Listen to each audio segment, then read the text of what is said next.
And I'm speaking with, and I was corrected, Phillip Edward Alexander. Tell them who corrected you, right? Reagan, who just popped in. Before they think I corrected you. No, he's not being a diva. I was corrected by Reagan. Oh. His name is Phillip Edward Alexander. I apologize. Yes. Reagan self put on my my rundown Phillip Alexander. So you see? All right. Right. So we're gonna get into, like we referred to it in the break, the non-march. Well, I mean, what's happening is we're trying to encourage Trinidadians. You know what? Stand for something. Mm-hmm. And if you think that the government is delivering, come out and say that. We can't continue to be a country that only vote against. We can't continue to be a country that only focus on the negative and just bacchanal. Because there always are some positives too. And you have to make your decisions based on a combination of the two. What you for and what you're against. You're supposed to have your own morals, your own character, the things you stand for, the things you stand against. And a government, if they're delivering, I mean, I heard the Minister of Water Resources say that 18% of this country, prior to May 2010, used to get water 24 hours a day, 7 days a week. Now that means everybody, for the most part, will have access to water. But only about 180,000 people, 200,000 people could rely on turning their tap and have water come out of it. I am not one of them.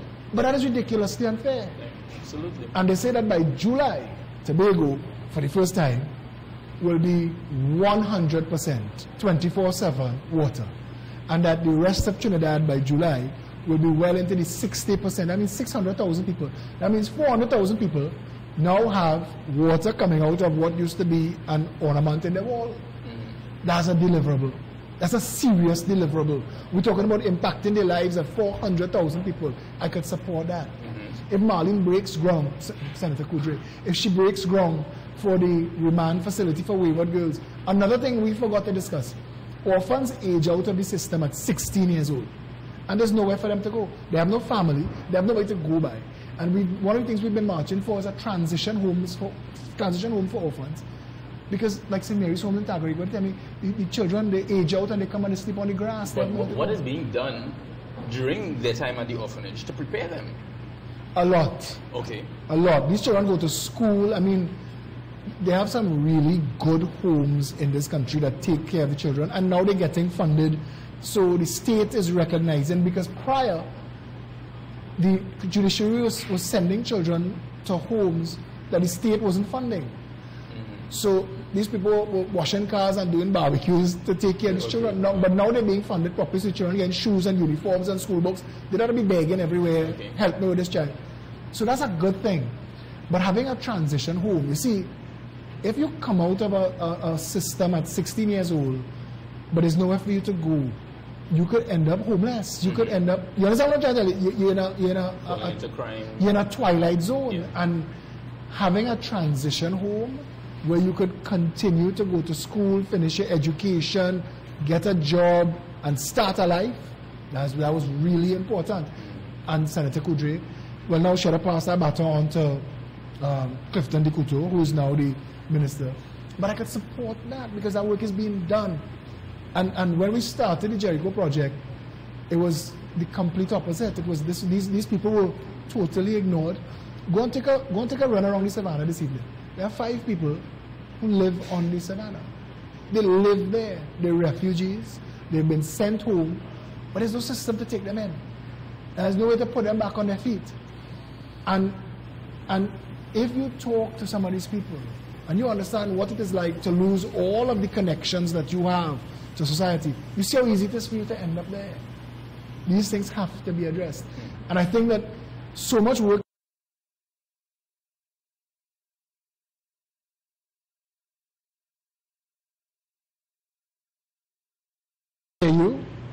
they have things that went on in this government that we don't like. I would tell you that. But I'm also saying the Prime Minister is doing her best. She's making changes. She's fired people. No other government could say that. We've heard, you know, I mean, look at the issue one of the ministers had with a flight attendant on a plane, and in quick time he out of a job. I heard of a former government minister that molested a flight attendant to the point where the pilot put the plane down on a runway that he wasn't, a BV plane, where he wasn't going. And he and the rest of the flight crew walk off the plane and tell him, if that man, a minister, if he don't come off the plane, we're not flying the plane. And that happened in our lifetime. So obviously things are changing. And if you don't put your support behind the change, we'll go back. You understand what I'm trying to say? Yes, yes, I do. So it's not a march that is overly political, but it's a march that's saying, we see that you're doing some good work and we're here to support you. So it's middle of the road, everybody, and it's open to everybody. But I keep saying march, it's more of a gathering. Mm-hmm. It's like, where is it supposed to be? It's a kumbaya kind of thing. Please hold hands and sing. And if you have flowers and guitars and stuff, come down. In the vicinity of the parliament.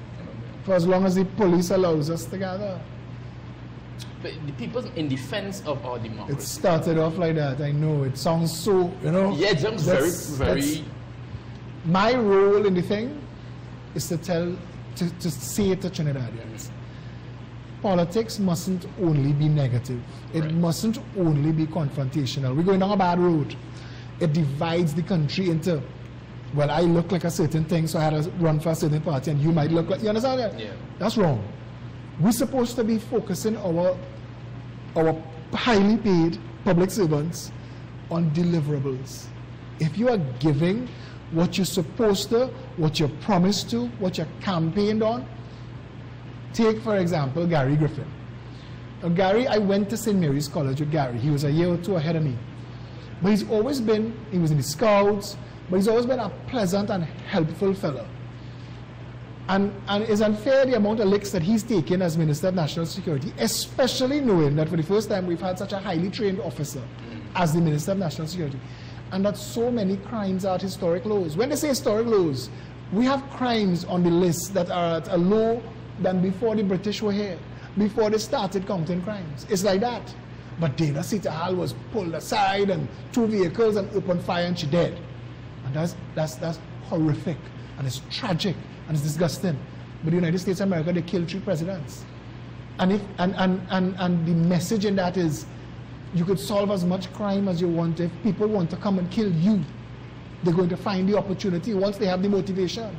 So there's that part of the thing that I want to be able to say to Minister Griffith, I support you. I see what you're doing. You know, and it's not just lock up and lock down. You listen to the man talk, the man has sense. He's reasoning through this thing. He's saying we have to mash up this gang culture, but we have to replace it with something.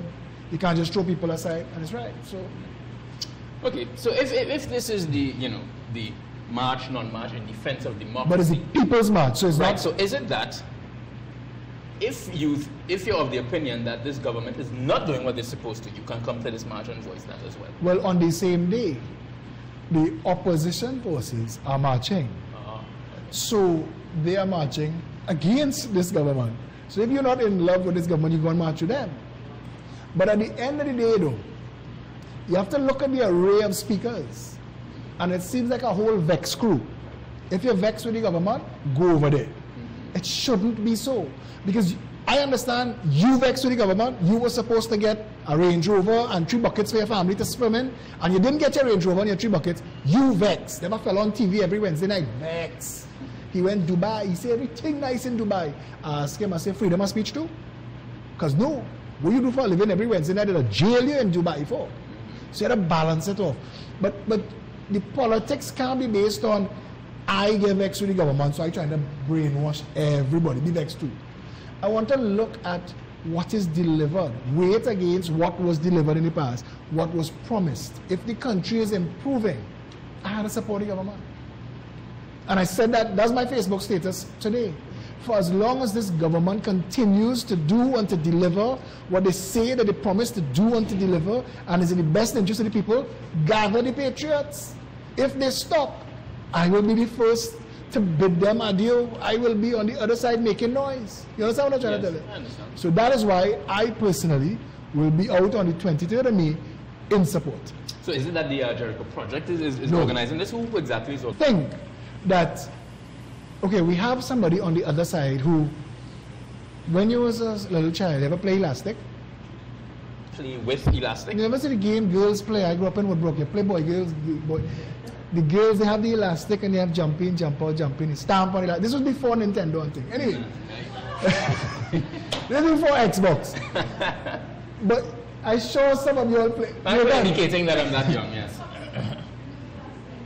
Next time I'm on this show, I'll bring elastic and show you. But the point is, you can't just be jumping all over the place for your own political betterment and telling the public that it have anything to do with politics. It have to do with your pocket. It have to do with what you drive and where you live, and it is a lie, and you're lying to people. But and that's what politics in this country seems to be about. But if you see that and you say that and you are in the public eye and you do what you do, that means we are failing. We, the political and social activists, we are failing to change the conversation, to flip the script. We need people to talk about what is good that was done. I was invited, and I went to the opening of MIC in Diamondville because I am from Diego Martin West, and I do a lot of work in Diego Martin West.